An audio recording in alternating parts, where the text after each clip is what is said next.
Awesome. Hey, everyone out there. My name is Lauricia Evans. Some of you might know me by my performance name Lyric because I also am an open mic host. I also have been active in Solano County as an activist, advocate for many, many years.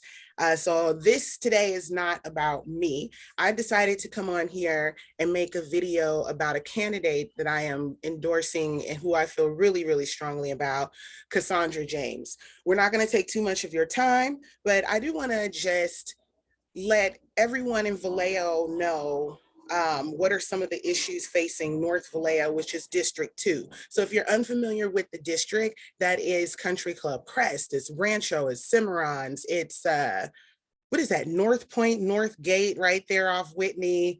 It's all of that, and that is really a key area because that's a high traffic area. There's a lot of money that flows through that area with Six Flags, with hotels and all of that. So I feel like there are going to be some key issues coming up in the future. So sincerely, if you grew up in the Country Club Crest like I did, please, please, please take a few minutes to watch this interview and feel free to hit either one of us up with questions if you have them. I am going to have a full disclosure here and say that I'm no longer in Vallejo, but I care about my community. I care about the neighborhood that I grew up in. I met many wonderful, like super talented people who have come out of the North Vallejo area. So it's very important, especially in this time of development, where North Vallejo goes and that we have a say in that. So without further ado, I'm going to let Cassandra introduce herself and tell us a little bit about why she decided to run for Vallejo City Council District 2. Oh, thank you for that. And my name is Cassandra James. And originally, I am from San Francisco. I was born and raised in Hunters Point, but had access to Lakeview, Fillmore, all these places. And it really shaped who I am. So about 12 years ago, I moved to Vallejo because, of course, the cost of living is so expensive. And my grandmother was already out here. If I didn't mention it already, I do come from a military family. And my grandmother loves to be close to the Travis Air Force Base. She loves to go shopping up there. So she was already in Vallejo. I moved up here to be close to her. And for the last 12 years, was blessed enough to be able to buy a home, to give birth to the next generation here. And I currently live in the Country Club Crest. That's where my boys were born and raised and are being raised. So this being here, it made me realize, it reminded me of home. So the Crest really reminds me of Bayview because, again, it's majority Black and Brown communities here and often been historically excluded from the political process. And I had to, I was trying to do little things like we'll go out and like feed the unhoused neighbors, like trying to show like my son that we're all in this together. They had Project Room Key that was up the street from our house. So we went there and introduced ourselves to staff because I had connections to get meal delivery, to get clothes, etc. But the reason why I decided to run, because that takes a lot of courage.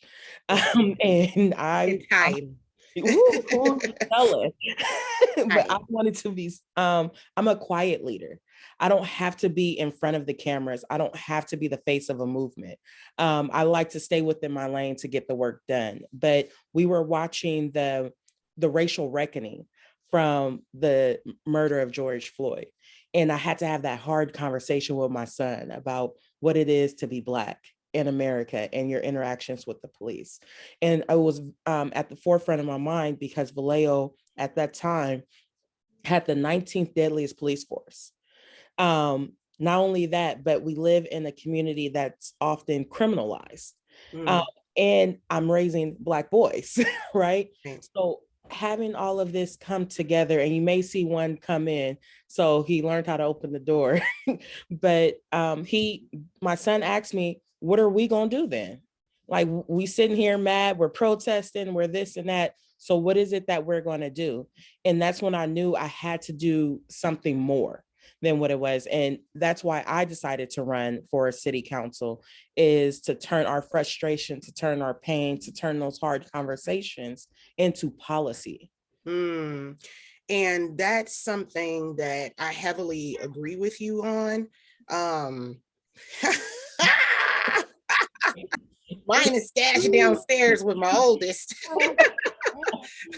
That's some real candidate stuff when the kids come in like, right, like they don't care who you are. We hiding all kinds of stuff behind these little filters right here. These filtered files, kids in the back like. But in all seriousness, that's one of the things that I really, really, really appreciate about, the platform you're running on. The reason why you're running is because we can be out in these streets all day until we blue in the face. But if you are not going to turn it into a law, if you are not going to speak dollars and policy, that is what America was built on. It was built on money. It was built on legal, mumbo jumbo. Okay.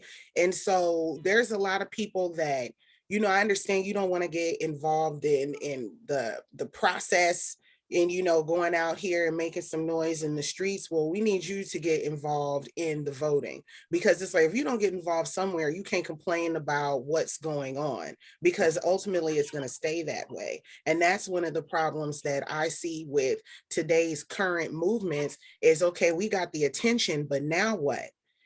Do we have oversight committees for police departments? Is it on a national level, or is everybody doing it in silos from city to city or state to state? And that's the thing that we have to be able to move the meter on, is policy. So I'm telling everybody out there, even if you do not vote in the presidential election, because I know people feel some type of way about the electoral college and all of that, your local election is what shifts your day-to-day life, your day-to-day living. So when you're driving down the street and you see like homeless encampments and fires and your catalytic converter come up missing, all of that, that's local stuff. That's local stuff. Those are things that are not really going to be addressed on a national level. So for me, your local elections are oftentimes even more important than those national elections, because on a local level, you can decide what your day-to-day, your quality of life is going to be like. So that's what's really at stake here.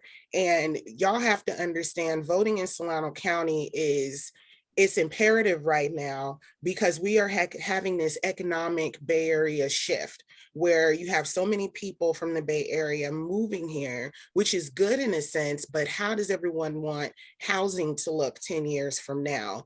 What do you want your economic diversity to look like? Will there be diversity at all? Are we going to continue to have neighborhoods for the rich, for the poor, and little campsites for the homeless? What are we doing here? So with that, I'm going to ask, that's a great lead in to ask you, Cassandra, what are your top 3 priorities right now? So my top 3 priorities is community investment and commitment. Oftentimes, well, in this community, we must be able to create the partnerships, right? And collaborate with public and private organizations to invest not only the funds that are coming from the federal and the state and the county level, but we need to use that to create community projects and also build neighborhood infrastructure. That leads into housing and homelessness. Homelessness over here looks a lot different from what homelessness looks like in downtown Vallejo. We often see encampments, we often see the big RVs, and people are talking about the blight of it all because it's traffic. I mean, not traffic, but trash everywhere.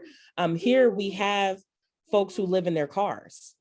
Right. Over here, it's families that once lived here that no longer can live here, that are living in their cars, that are going to the parks, that are making sure that they are, something's about to fall, sorry.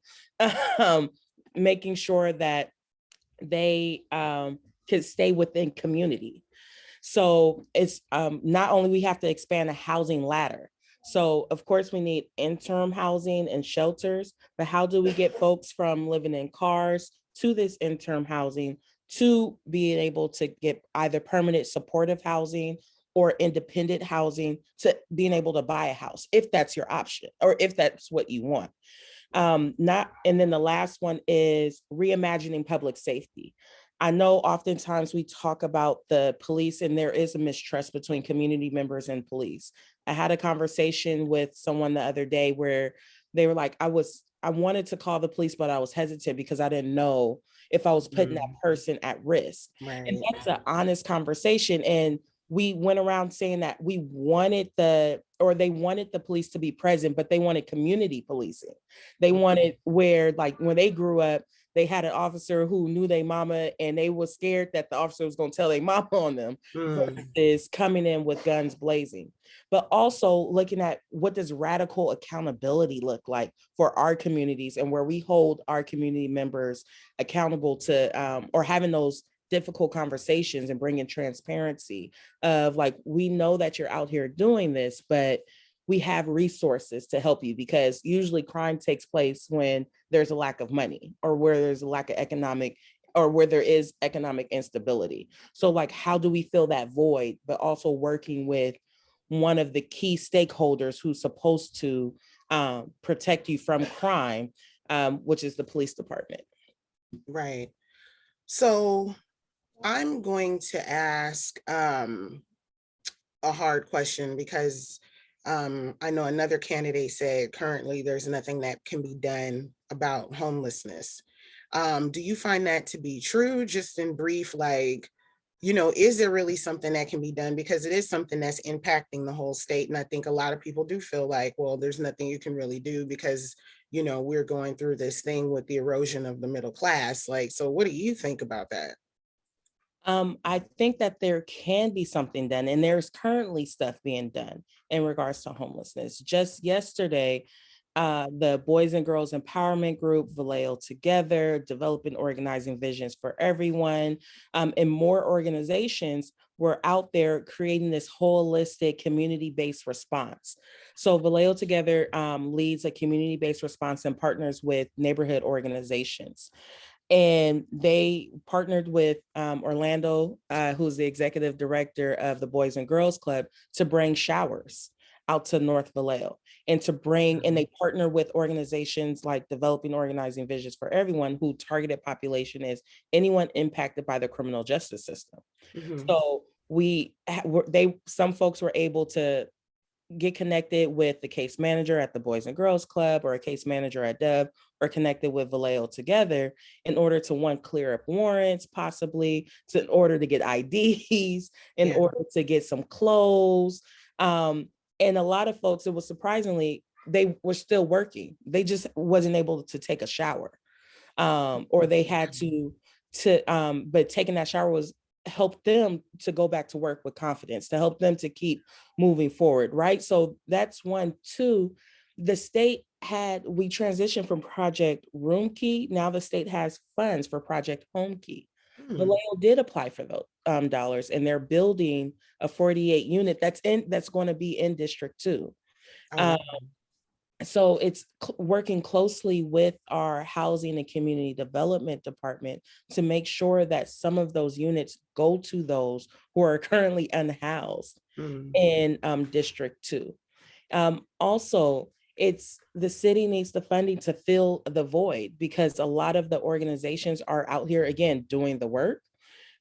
So they have to fill in that void. And again, to support those organizations, I wish everything was done for free, but we have to have that realistic conversation, that we need to fund these organizations, and we need to build the capacity of the organizations that are doing the work. And there is a shelter that's out here in Vallejo. So it's like, how do we work closely with that shelter so we could do a referral? And that's just only on the unhoused or homelessness side.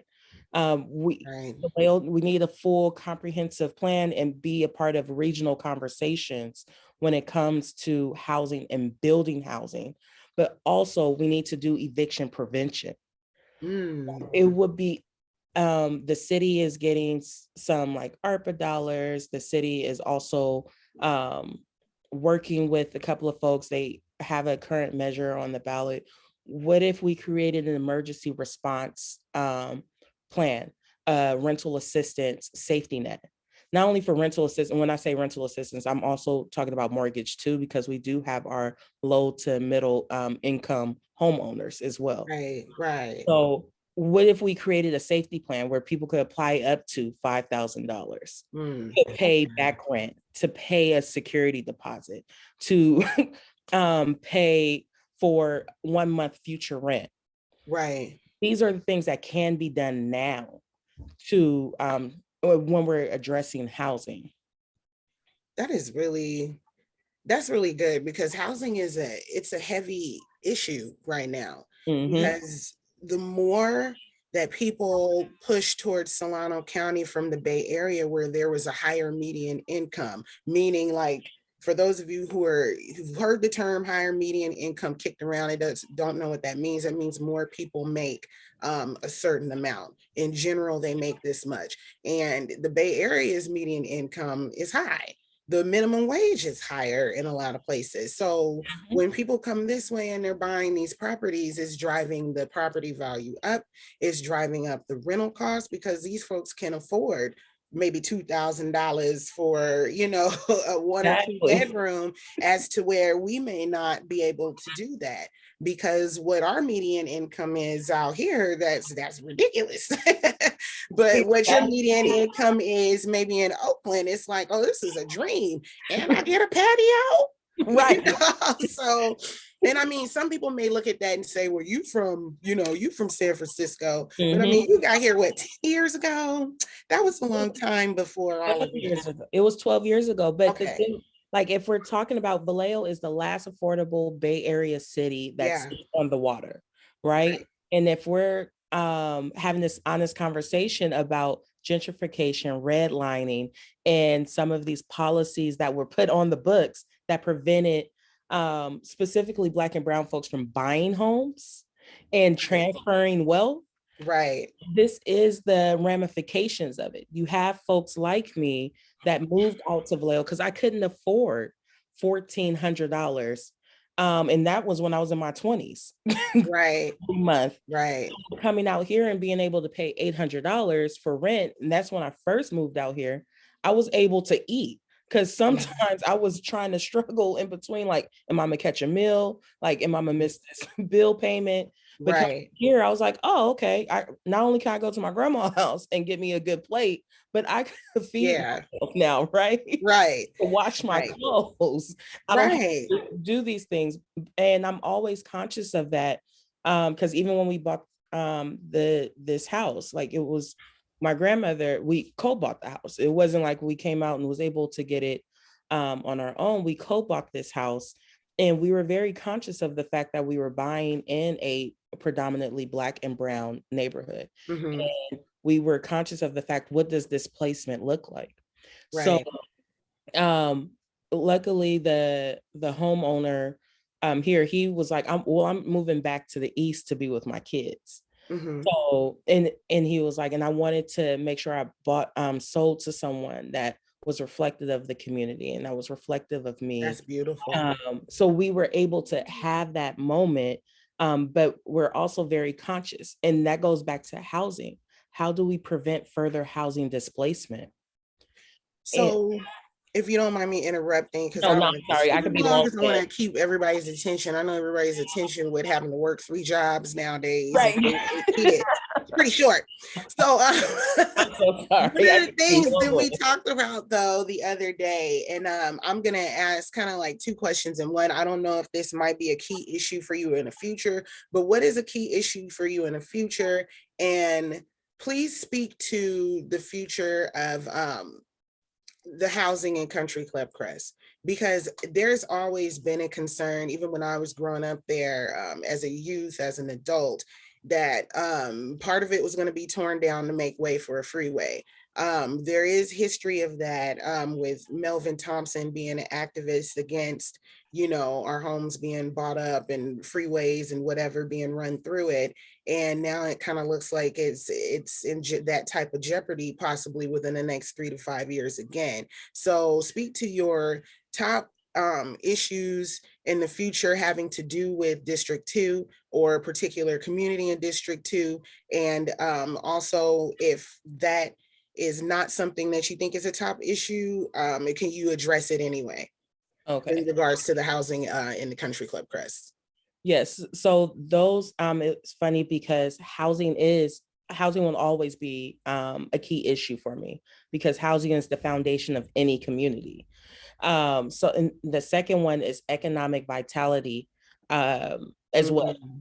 So those are the two key issues, because where North Vallejo is positioned, we're positioned right next door to Marine World, although that's not in our district. We Mhm. are on the border of the Napa County border. So we also, in the district goes from 80 with 37 running down it all the way to the water. And we're Highway 37 go through the district, and we also have fairgrounds that go through the district. And a lot of people drive through this district Absolutely. to go to Napa, Mhm. or to go back to Vallejo or to the waterfront, right? So one is housing. So with the potential highway expansion, when we're looking at housing renovation and passing generational wealth, one is that's where it goes back to creating that safety net for families. So how do we make sure that families are able to renovate their homes to keep the value of their property high, right? How do we make sure that we include the residents that are within the entire district too? Because it doesn't matter if you are expanding the highway, you're displacing folks, or you're raising a potentially, it could be an environmental injustice to the rest of the community, because you have all of this toxic, what is it called, from the car Oh, that's the pollution. yeah, Yeah. pollution that's passing through, Carbon. yeah, carbon that's passing through the that's going to be in our air, and we're going to be breathing it firsthand. Mhm. So it's working with the residents to be a part of that process of, because if they're saying that we have to expand it, which I wouldn't want to personally, well, they're adding a toll to it, so that's a different conversation. But Truly. It's yeah. it's going on to through Fairfield too, FYI, if y'all don't know. We've Oh, been blessed with a toll road oh, through Solano oh, County. oh, okay. Yeah. Okay. Mm. Yeah, that's for another conversation. Okay, that's another cover. But when we need to protect those homeowners, we need to protect those residents that are along the 37. I don't have the idea off the top of my head, but I know that I'm going to be in those conversations, and I'm going to be a nuisance because I live 1-2 blocks away from 37. So it will impact me personally. And also it goes back to that environmental injustice, because we're Mm. the only, well, one of the only districts that's covered by freeways and major roadways. And economic vitality, how Solano County is becoming an economic hub. How are we going to make sure that, and again, I live in the Country Club Crest, so I'm always lead with my community, but I know I represent the entire district too. Right. So what happens in the Crest has a positive ripple effect on the rest of the district. And making sure, how do we get our folks into jobs? Not just the stipend jobs, but being trained to have long time pension Mm. benefits. Even if you want union, I'm throwing that out there. I'm an SCIU 1021 member, union jobs. So that way they could feed their families. That way they can continue to live in the community, renovate their homes. That way they can stay, pay their rent, whatever the case may be, whatever. So we don't have those families that have to live in their cars to be a part of this community. Right. And hopefully I answered your Yeah, question. that's awesome. Mhm. That is awesome, because economic vitality is important, because one of the issues with Vallejo, and I'm in a lot of forums and such, and I know that there's a lot of just quality of life issues that back in my time there, like code enforcement would handle. And nowadays it's a little harder to figure out how do we enforce things like, blight, like, taking care of your house so there won't be blight, or, in vacant lots next door that, have blight and graffiti or whatever. But economic vitality was always an issue. And because of the fact that we did not have a lot of jobs that would pay what the rent and the mortgage required, Vallejo became a bedroom community in a way. And so a lot of us were working other places and coming back and resting there. And when that happens, people don't understand that your tax dollars are going elsewhere. You're taking the money away from your own community and buying a car elsewhere, or, you're going shopping at the mall. Thank you, Fairfield loves you, because you're buying clothes out here, but that does nothing for, your particular community when it comes to those tax dollars. And I don't think a lot of people know that. So when you have bedroom communities like that, it's a struggle. So talking about economic vitality in your own community where you can make money where you live, that's a huge thing, and it's huge for your own personal quality of life, because now you're not spending 2 hours in traffic, and that makes you angry when you're spending 2 hours in traffic and then coming home and, trying to get your food together. Now you're eating red dye number 40. You know what I'm saying? It's like, it's important. And those are the things that I think sometimes we lack, the time or the vocabulary to connect the dots and say, this is why I'm unhappy here. People just say, well, forget it, I hate this town or whatever. But it's like, there are some reasons. So I really like the way that you're breaking things down, and letting people know, like, here are the key issues. My last question that I'm going to ask is, I know there's a lot of candidates in District 2. There's what, about 6 of you guys running? There's 4 of us. Okay, it's 4. The only woman. So okay. I want to put that out there. Wow, the only woman. Woo, woo. So, women work twice as hard. Of course, I'm biased. But, it's like, we got to come home and, there's an expectation that you run your family business and then you go to work and then you're doing this. So this is a third job for you. Yes. So, and I know that it's very hard for people to choose between the candidates out there in District 2, because a lot of people know, all of y'all, or at least a couple of y'all. And so it was hard for me to choose. So what do you feel makes you stand out more, or why should people choose you out of the lineup? Good question. One is having the experience.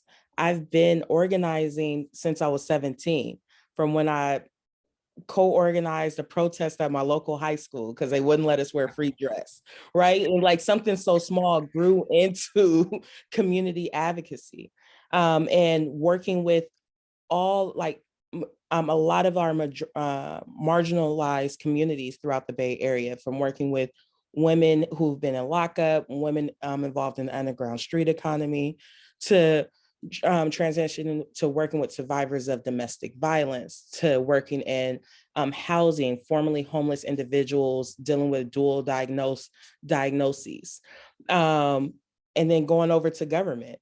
So working in places as in Medi-Cal and CalFresh, and having this extensive history and coming back to the housing world, right? Not only do I have the experience of being boots on the ground, but I've been able to elevate or translate those experiences into thinking about how do we analyze policies. Also the education. My undergrad degree, although trust me, like, my life education always outvalues this formal education for me, because I grew up in public housing. So I know what it's like to go without. But I worked full time and went to school full time and got my undergrad degree in from Mills College in policy, economics, politics, and law. So that just shows not only the degree, but it shows my commitment to bettering not only the life, but my future, because my kids are my lineage. I'm a mother in the community.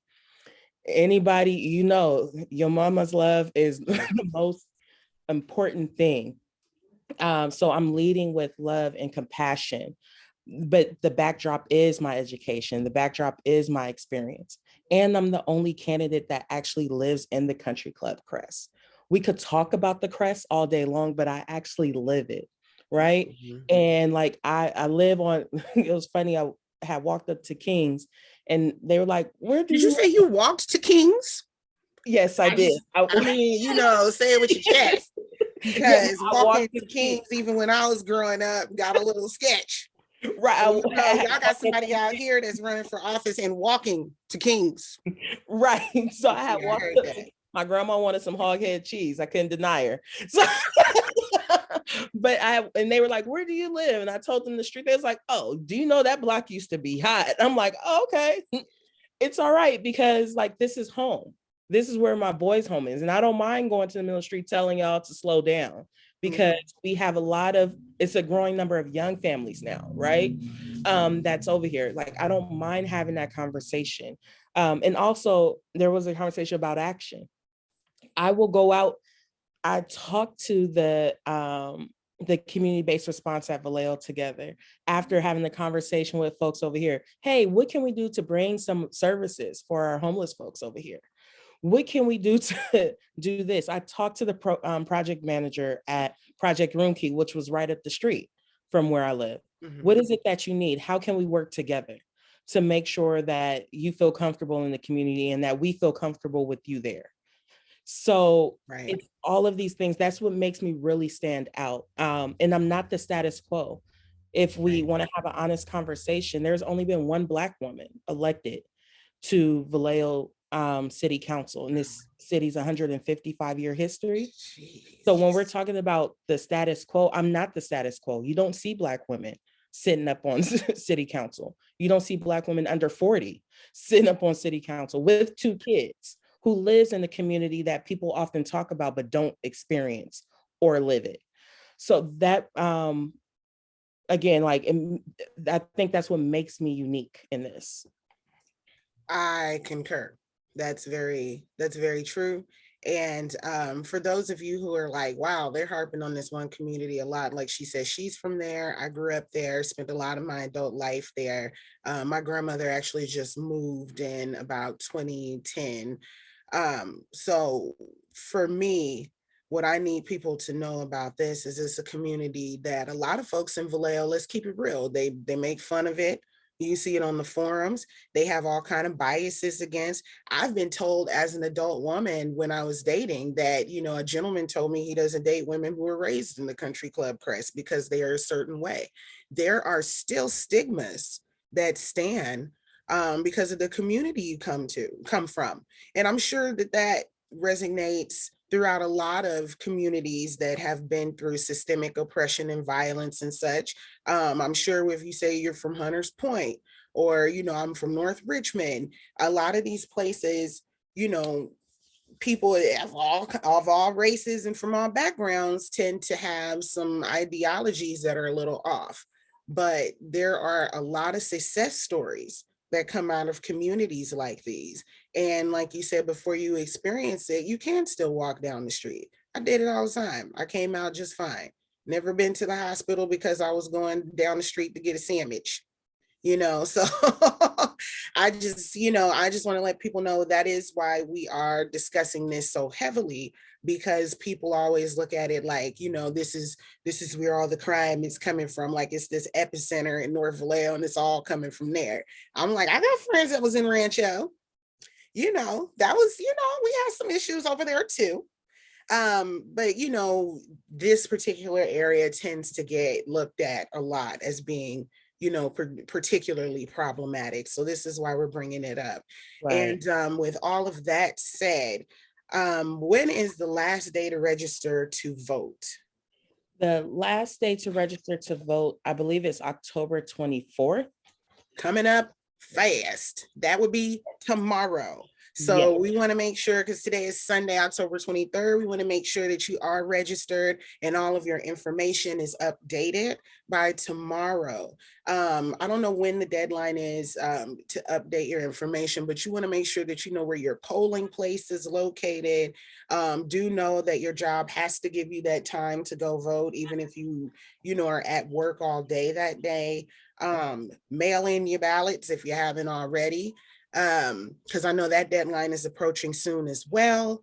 And I just want to say to those of you out there who may be listening and just listening just to be nosy or whatnot, please know that your vote does count, even more so in local elections. I know there are a lot of people nowadays that's feeling like their vote doesn't count, but here's the thing. If it didn't count, people wouldn't be going through all of these different tactics and strategies trying to keep people of color in general from voting and voting in droves. It's going on in Georgia. It's going on all over other states in the South where they're doing something called gerrymandering, which is redistricting and redrawing these lines so that people of color can't really come together by vote and get the people that they want in office. They're breaking down the vote. When you're talking about making it harder for people to be able to come in and vote. You can't do this, you can't do that. I know in Georgia, they can't even give you a bottle of water if the line is long anymore. Right. So they're making it to where it's more cumbersome for certain people to vote. So please understand that if your vote didn't matter, you would not have people in office taking their time to make sure that it's harder and more uncomfortable for you to be at the polls. So, I mean, this is the times we are living in right now. We are living in a time where people are trying to control the vote and take the vote back and sway it in certain ways. So your vote counts, especially with the Vallejo election. And I just want to thank everyone for listening. Cassandra, did you have any last words for us? Yes. Tomorrow is the last day to register online. Or or by mail. So, but you can register in person on the day of election. And that's the blessing about being in California, right? So there's so many ways that you could register to vote. And even if it's not for me, although I do hope so, the important is to exercise your power, and your power is through voting. And just two more things. When you talked about redistricting, our assembly member, I just want to say that I did get her sole endorsement. So if elected, it'll be hitting the ground running and working with state elected officials, county elected officials down to make sure that Vallejo is prioritized or highlighted in those conversations. And my call to action to you is visit our website at electcassandrajames.com.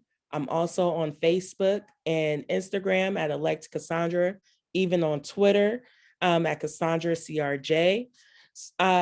Reach out. If I haven't had a chance to knock on your door, if you want to host something in the community, I'm willing to come to the house and have these conversations. We can have hard conversations because it's about holding each other accountable, right? So thank you again, and thank you so much for no problem. Thanks for doing this, because this is just something I randomly thought of because I support you, and we are about a week and some change away from the election. I cannot wait. Yes, I can't either. And I'm hoping all of y'all enjoyed this interview. If you have any questions, feel free to reach out. My name is Lauricia Evans, and this has been a conversation with Cassandra James. All right, vote, everybody. Vote, vote, vote, and have a beautiful rest of your day.